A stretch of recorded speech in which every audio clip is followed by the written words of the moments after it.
I'm a high school history teacher, and today I'll take you on a journey through the war stories in Battlefield 1, exploring the historical context behind the events of the games. There's lots to discuss here, so without further ado, let's get right into it. Battlefield 1 takes place during World War I, so before we get into the 6 war stories, let's explain why the war happened in the first place. A proximal cause is the direct, immediate circumstance that triggers a larger event. When people say that the assassination of Archduke Franz Ferdinand caused World War I, they aren't necessarily wrong, but that's only a proximal cause. Distal causes are the deeper, higher-level reasons for events that historians often view as the real causes. The distal causes of World War I are usually summarized using the M.A.I.N acronym: militarism, alliances, imperialism, and nationalism. To really understand these causes, we need to go back to the 19th century, when Britain ruled the seas and European imperialism reached its peak. By the early decades of the 19th century, the American, Haitian, and Latin American revolutions had mostly removed European powers from the Western Hemisphere, so Britain, France, and others turned back to the Old World, Africa and Asia. In Africa, trading towns and ports had been established since the 15th century to participate in the transatlantic slave trade.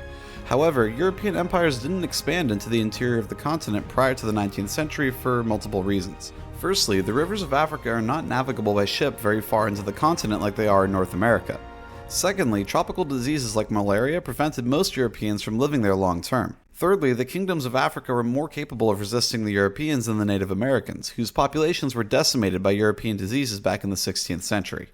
In the 19th century, however, several innovations enabled Europeans to penetrate deep into the interior of Africa and seize the continent's abundant resources for themselves. Firstly, quinine, the first anti-malarial drug, enabled Europeans to survive in Africa's tropical regions. Secondly, the invention of the railroad made quick transportation into the interior more possible. Thirdly, the advent of modern weaponry, specifically the Gatling gun and later the Maxim machine gun, enabled Europeans to subjugate the peoples of Africa with a limited military presence. In 1884, representatives from these empires met in Berlin to discuss terms for how to divide Africa without causing conflict in Europe. Despite the Berlin Conference, imperialism led to increased tension between European powers as they jockeyed for influence on the global stage. In May 1882, Austria-Hungary, Germany, and Italy signed a secret agreement forming the Triple Alliance to protect their interests.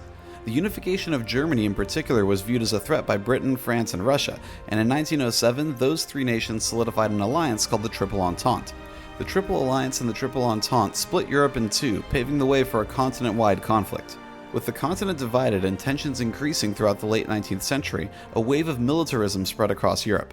The former state of Prussia, now a part of Germany, had a long, proud military tradition which threatened the British. When Germany began expanding its navy in the early 20th century, Britain saw this as a threat and began expanding their navy as well. The Anglo-German naval arms race was just one example of militarism in Europe. By 1914, all the major powers in Europe had massively increased their military spending, preparing for the conflict they all knew was coming.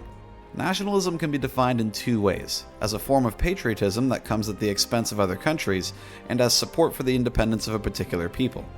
Nationalism resulted in the formation of Germany and Italy in the first place, and it inspired various separatist groups to rebel against their governments. As the Ottoman Empire declined in the late 19th century, the Balkan nations gained independence and were soon under the influence of Europe's main players, especially Russia. In 1881, Austria-Hungary signed a secret treaty with the new government of Serbia, making the small Balkan nation a de facto protectorate of Austria-Hungary. Not all Serbs were happy with this arrangement, and in 1911, members of the Serbian army formed the Black Hand, a secret society which aimed to unify all southern Slavs in one state, including those who lived in the multi-ethnic Austro-Hungarian Empire. On June 28, 1914, the Archduke Franz Ferdinand, heir to the throne of Austria-Hungary, was in Sarajevo with his wife to inspect the army there. The Black Hand had positioned several assassins along Ferdinand's route. One assassin threw a bomb at Ferdinand's car but missed. Later in the day, Ferdinand's car happened to stall right in front of Gavrila Princip, a member of the Black Hand. Princip stepped forward and shot Ferdinand and his wife, killing them both. The assassination of Franz Ferdinand triggered the July Crisis, a series of events which resulted in the full-scale continental war that we know as World War I. Austria-Hungary accused Serbia of supporting the Black Hand and considered going to war. Germany gave full support to Austria-Hungary, encouraging them to march on Serbia. On July 23rd, Serbia was given an ultimatum: comply with these impossible demands or face invasion.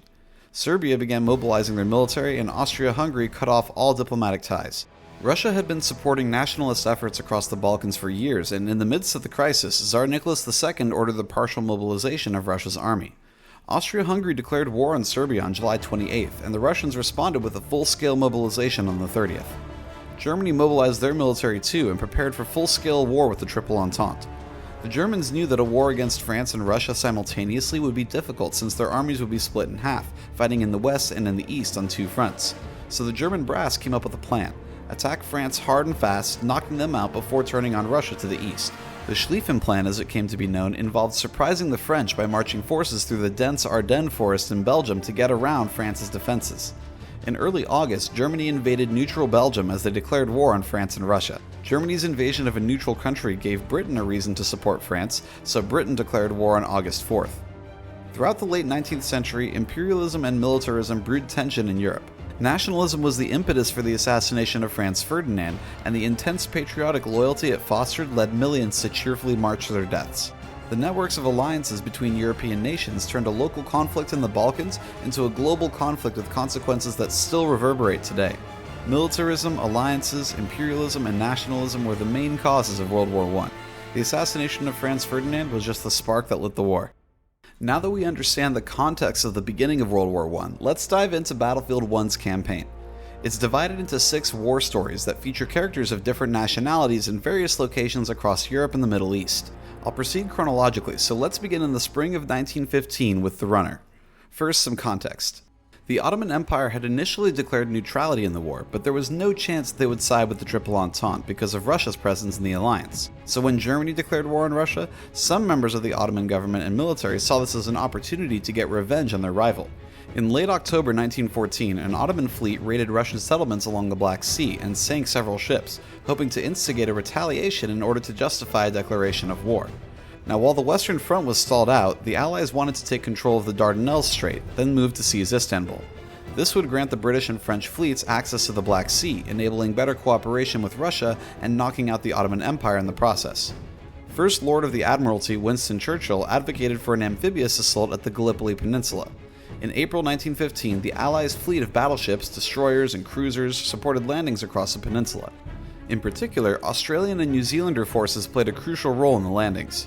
In the runner, we play as an Australian soldier named Frederick Bishop as we assault Cape Helles. Our ship, the SS River Clyde, is real. However, in real life, the landing at Cape Helles was performed by British rather than Australian forces. The Australians and New Zealanders landed at Anzac Cove, north of Cape Helles. But the Gallipoli campaign was a formative experience for the people of Australia, very important to their national identity, so it makes sense why we play an Aussie here. The story begins aboard the River Clyde as the grizzled veteran Bishop is approached by the fresh-faced newbie Jack Foster, who lied about his age to join the military. Back when verifying someone's age was more difficult, lots of young people really did lie about their age to join the military. How this kid who can't even lift a rifle properly made it to the front of Gallipoli is anybody's guess, but it makes for some charming banter as Bishop takes Jack under his wing. Bishop orders Jack to stay aboard the River Clyde while we assault the beach and ridges. As we charge the beach, the Navy unleashes an intense bombardment on the fortifications above. Amphibious landings have always been extremely perilous operations, and in real life, the Cape Helles op was brutal, resulting in the deaths of thousands on both sides. Fittingly, I died several times as I made my way up the ridge. After taking the ridge, Jack joins us and Bishop berates him for wanting to be there in the first place. Jack looks down at the beach and, seeing the pile of corpses, falls sick as he's disillusioned about the reality of war. It's a little strange that Jack only has this realization on top of the ridge after he presumably already walked past all these corpses, but regardless, I like this scene. It demonstrates one of the cruel realities of World War I. Prior to this war, people imagined combat as an adventure, something to embark upon to bring honor to your family. Those old-fashioned romantic values died in the trenches, on the beaches, and the shell craters of the battlefields of World War I. In the next cutscene, we learn that Jack has been chosen as a runner for the front lines. In the days before radio, runners were used to send messages back and forth between command stations and the front lines. When looking at a diagram of a typical World War I trench network, you can see these trenches running between the front lines and the rear. These were the communication trenches, where runners would travel back and forth. Being a runner was extremely dangerous, and Bishop volunteers to go instead of Jack. We charge through the town, making contact with the guys at the front, and it's not going well. I rush back to my commander to let him know what's going on, and he sends me to the rear command outpost. When I arrive, I find the outpost deserted with a note attached. We've been ordered to retreat. Returning to my commanding officer with the bad news, he's dismayed because he sent men up to capture the fort ahead, including Jack, who volunteered for the mission.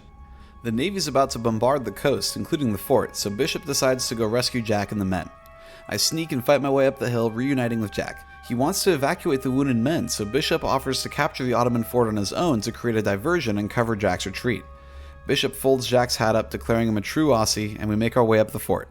The naval bombardment has begun, and everything is collapsing around us. After capturing the fort, Bishop is shot, falling to the ground as the British Navy fires on his position. We see some text that the Gallipoli invasion continued for 9 months, but eventually the Ottomans were victorious. Nearly 100,000 Ottoman soldiers lost their lives in defense of Gallipoli, and Mustafa Kemal Ataturk, the first president of Turkey after World War I, rose to prominence as a commander in this battle. Although it was a loss, stories of the bravery of Australian and New Zealander soldiers helped form their national identities.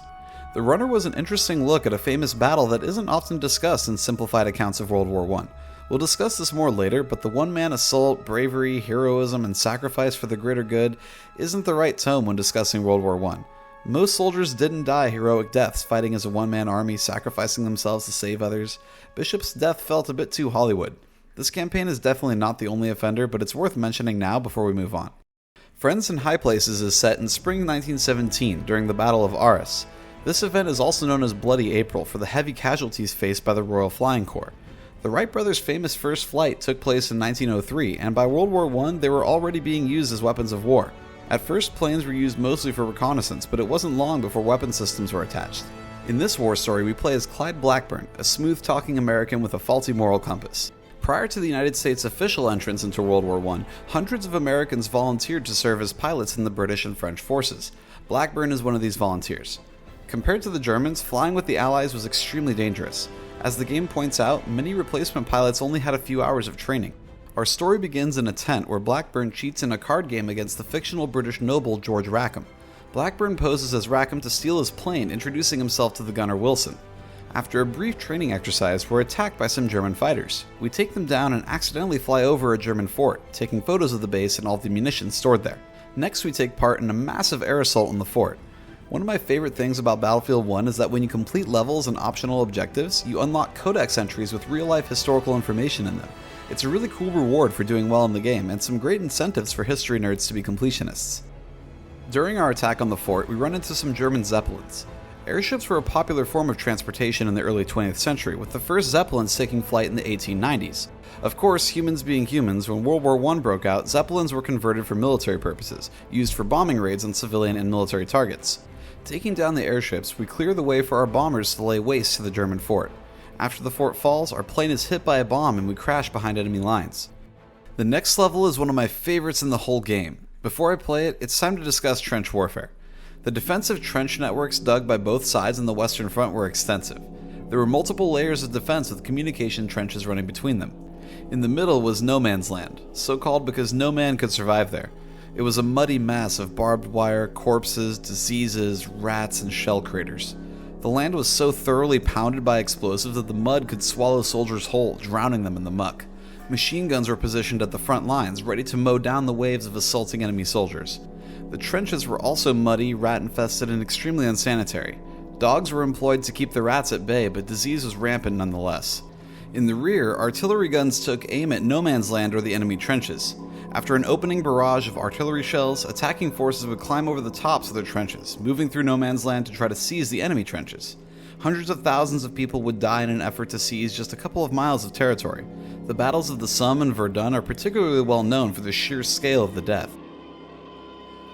World War I is one of the most horrifying episodes of history in my opinion, and the scariest part was the artillery. In the opening rounds of the war, the Allies and Germans fired hundreds of millions of artillery shells at each other. The guns would fire relentlessly, non-stop for hours or even days at a time before the assault force would move forward. The unceasing sound of explosives as your comrades were torn to shreds was bad enough, but what was even scarier is that you couldn't even see the guns firing at you. By the 20th century, modern artillery could target you from miles away. Veterans of World War I were so often scarred by their experiences of artillery barrages that their symptoms were labeled shell shock.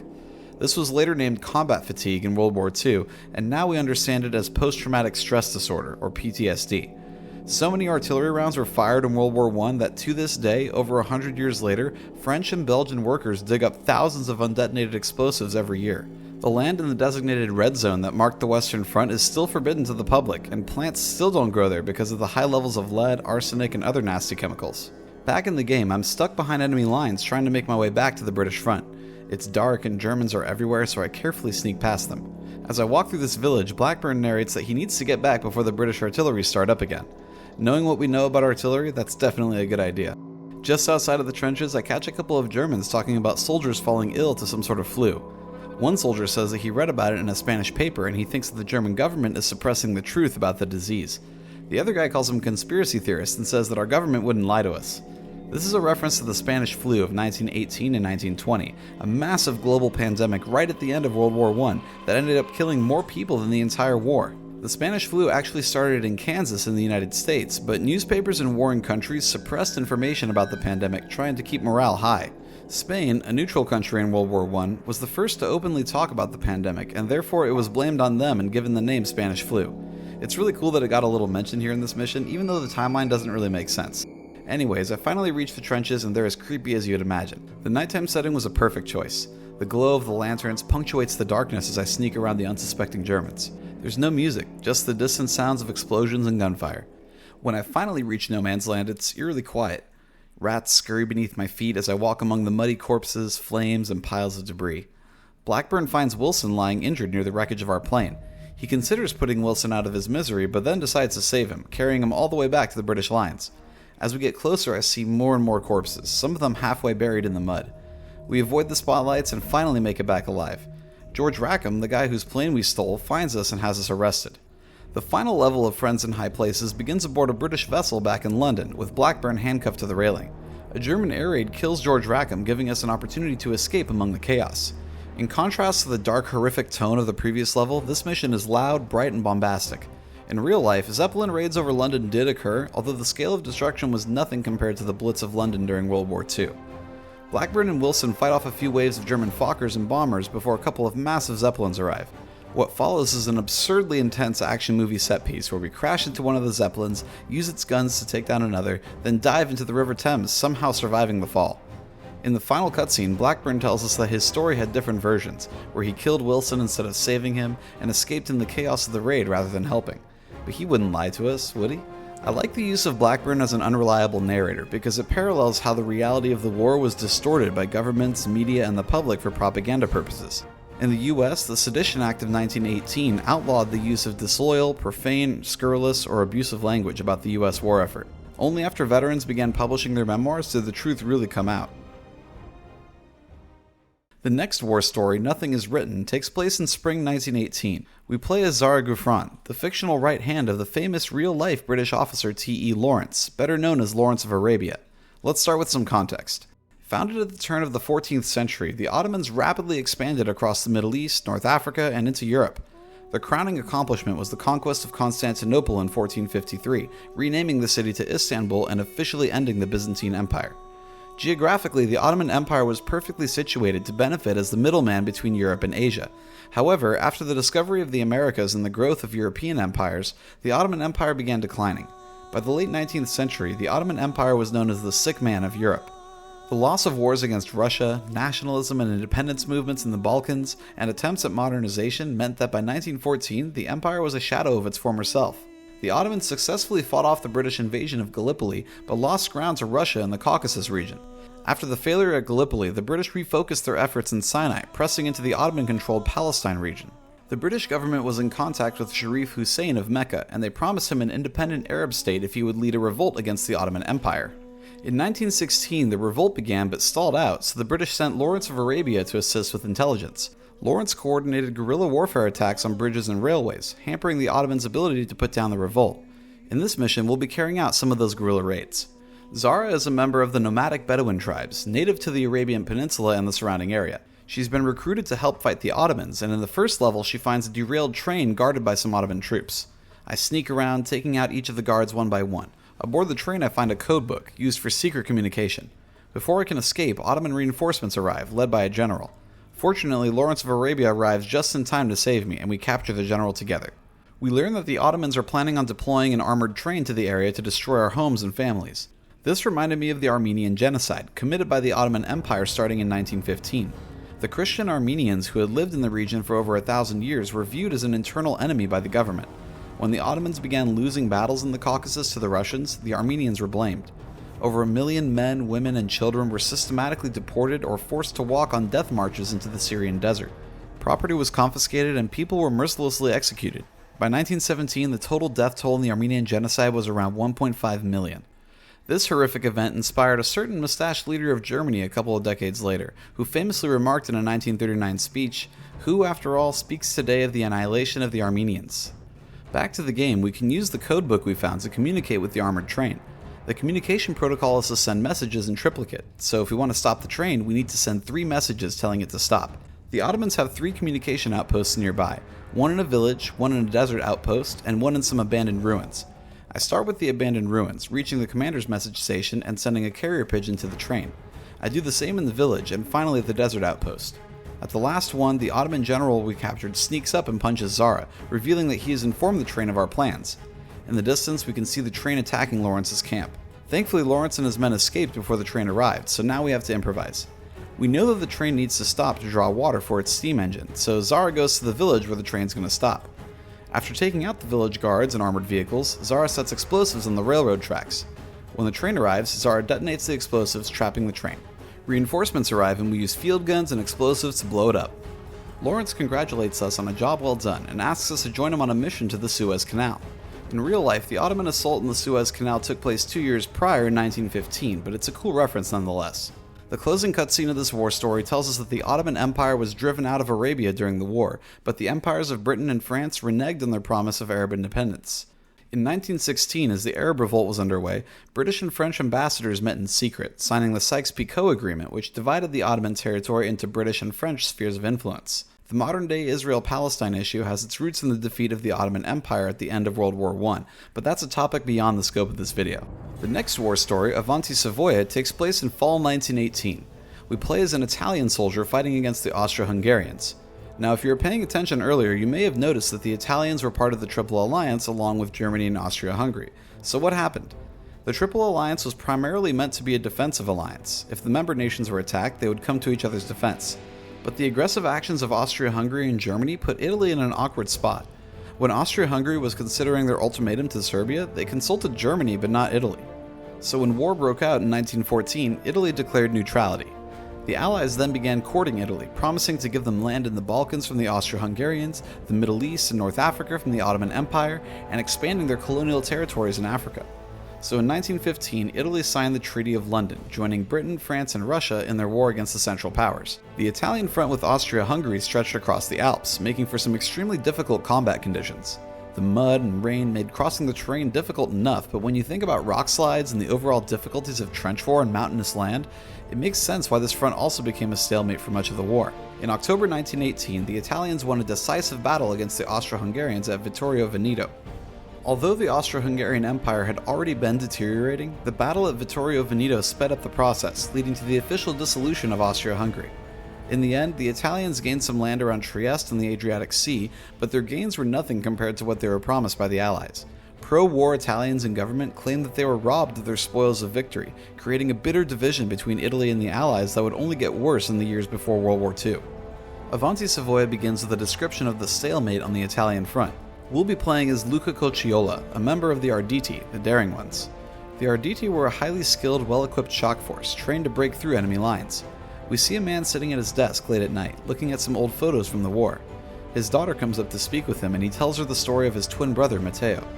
Matteo was assigned to a unit with orders to capture an Austro-Hungarian fort, and Luca was assigned to a unit with orders to support them. In the first mission, Luca wears Farina armor, a giant metal suit that was really used by some Italian forces during World War I. Unfortunately, in real life, the suit was not as effective as in the game. The one-man army stuff in this game is pretty silly and not at all historically accurate, and it's especially evident here as I mow down entire squads of Austro-Hungarians all on my own. We move forward to capture a church after taking out some flamethrower troops. World War I was the first major conflict to use modern flamethrowers, so their inclusion here is pretty cool. After capturing the church, Luca mans an anti-air gun and shoots down some planes. One plane nearly crashes right into Luca, and when he awakes, he sees that a rock slide came down on top of the fort his brother was supposed to capture. Luca, determined to find Matteo, sets out towards the fort. We fight through the trenches, sneaking through underground bunkers to climb up to the fort. We see some Italian corpses, but Luca remains optimistic that he'll find his brother. Eventually, we do see Matteo's corpse. Luca drops to his knees and mourns his brother as it starts to rain. He never got older. And here I am, still.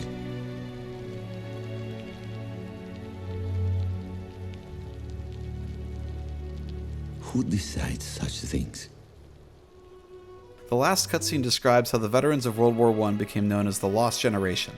Back in the early 20th century, it was common for army units to be made up of recruits all from the same town, taking advantage of their pre-existing camaraderie and relationships with each other. Brothers, fathers, sons, and old friends fought alongside each other. This meant that when entire units were wiped out during World War I, whole towns would be left without their young male population, hence the name the Lost Generation. The next war story is Through Mud and Blood, which also takes place in the fall of 1918. We play as Danny Edwards, a British tank driver during the Meuse-Argonne offensive. Tanks were invented during World War I as an answer to the problem of how to cross no man's land. Why not just put our soldiers in a big metal box? The first working tank, Little Willie, was built in 1915 by the British Army, followed soon after by the French. The Germans didn't build their first tank until 1917, but the early versions of the British and French tanks were notoriously unreliable, so they couldn't break the stalemate on the Western Front. The First Battle of Cambrai in 1917 featured the first successful large-scale use of tanks in the battlefield by the British, but the Germans were able to recapture the town. In 1918, the Mark V tank, the one we'll be driving in the war story, was developed. It was still mechanically unreliable, but it only required one driver, whereas the previous models required 4. Through Mud and Blood begins with Danny Edwards after the war, sitting in his car. When he looks at his hands, he has a flashback to his experiences in France in 1918. We meet our commanding officer, Townsend, who introduces us to the tank, nicknamed Big Bess. We meet the other crew members, Finch, Pritchard, and McManus. Our orders are to punch through the German lines and destroy their artillery as we go. We hear the whistles ordering the foot soldiers over the tops of the trenches, and we push through the town. At the end of the first level, we destroy a German tank, but then we're hit by artillery and immobilized. Finch goes out to repair the tank, but he's killed, so Edwards repairs it himself. We keep driving, but get stuck in some mud. We're ambushed by Germans and Pritchard is killed. The Germans are bearing down on us from all sides, so in desperation we send out a homing pigeon with our coordinates for the artillery to fire on us. Flying the homing pigeon over the battlefield with the eerily calm music juxtaposing the muddy hell of shell craters and ruined buildings was a nice artistic touch. In real life, homing pigeons were used for hundreds of years to send messages, including during World War I. Back to the game, artillery rains down around us and we somehow survive, but Townsend is wounded. In the next level, McManus, Edwards, and Townsend move forward to a nearby forest. The weather is foggy, visibility is poor, Germans are everywhere, and we're on our own. Edwards scouts ahead, taking out as many Germans as possible before Big Bess moves up. Leaving the fog, we spot a hill heavily defended by Germans. I take the trenches and repel the German counterattack, then we're off again towards Cambrai. On the way to Cambrai, Big Bess breaks down again, but this time we need to locate some fuses to fix it. McManus wants to abandon the ship, and in frustration, Edwards agrees to go find the fuses himself while Townsend stays with Big Bess. It's another stealth mission as I scout the German defenses from the windmills before moving in and grabbing some spare fuses. After getting all 4, I head back to Big Bess where I'm ambushed by a German soldier with a bayonet. Fortunately, McManus developed a conscience and came back to save us. Edwards repairs the tank, and after some percussive maintenance, we get it started again. We plow through the village of the previous level and make it to a railway station where we find a ton of German soldiers in armor. We fight wave after wave of Germans until finally the rail yard is secure. We finally move towards Cambrai, but artillery fire disables Big Bess again. Edwards gets out to assess the damage, but we're ambushed again and Edwards is thrown to the ground. Germans capture the tank and McManus is shot. Seeing the fuel leaking inside the tank, Townsend decides to sacrifice himself and Big Bess, taking out the surrounding Germans but saving Edwards and McManus. We see Edwards and McManus making their way to Cambrai on foot, and the final shot shows us that hundreds of tanks took part in the Second Battle of Cambrai, and that World War I came to an end a month later in November of 1918. The final war story we'll examine is actually the first one, Storm of Steel. In this mission, we'll play as members of the American 369th Regiment, better known as the Harlem Hellfighters. For most of World War I, the United States remained neutral. The American people didn't want to get involved in Europe, and during the 1916 presidential election, Woodrow Wilson won re-election with the campaign slogan, "He kept us out of war."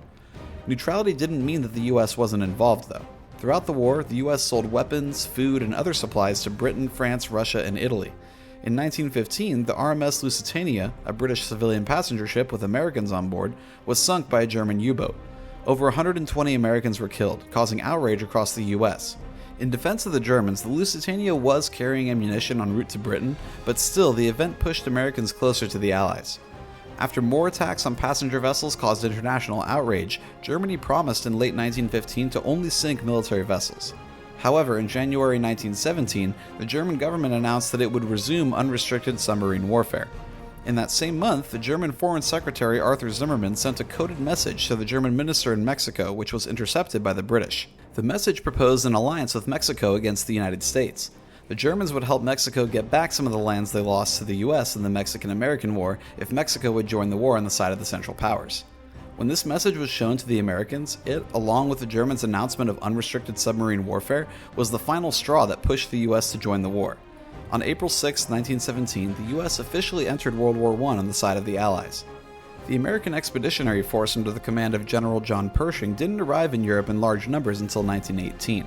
The AEF's first major battle of World War I was the Battle of Cantigny in May 1918, but perhaps the most important contribution of the American forces during the war was just their presence in the Meuse-Argonne offensive of September and October 1918. Together with the French, the American forces broke through the German lines and pushed them back 20 miles, which was really far by the Western Front standards. At 11 a.m. on November 11, 1918, the Germans signed an armistice, bringing an end to World War I. Storm of Steel, named after the famous book by Ernst Junger, is a unique mission because we switch between multiple characters.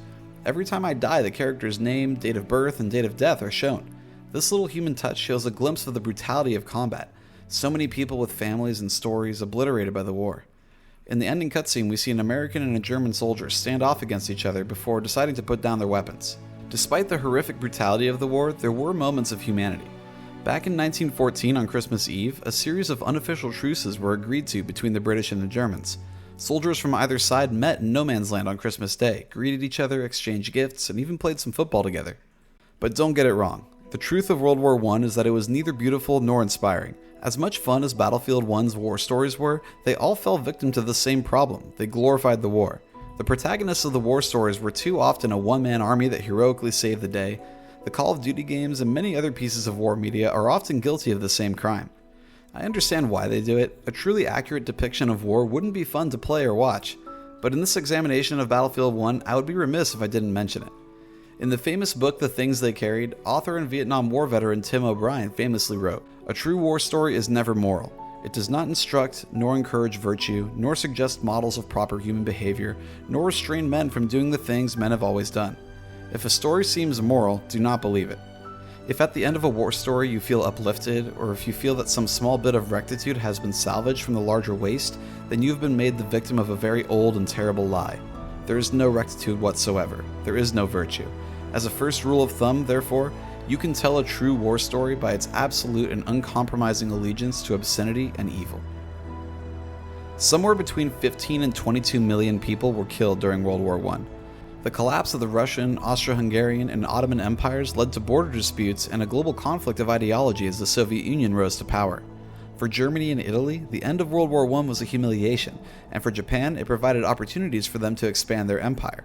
The right lessons weren't learned, and only 20 years later, an even worse global war would engulf the world in flames again. May those who served rest in peace, and may we be smart enough to never let something like this happen again. If you're still watching, thank you from the bottom of my heart. It's been such a great experience making this content for you, and we're still just getting started. If you like this video, make sure to subscribe for more history-related gaming content. Thanks again for watching, and I'll see you in the next video. Peace out for now.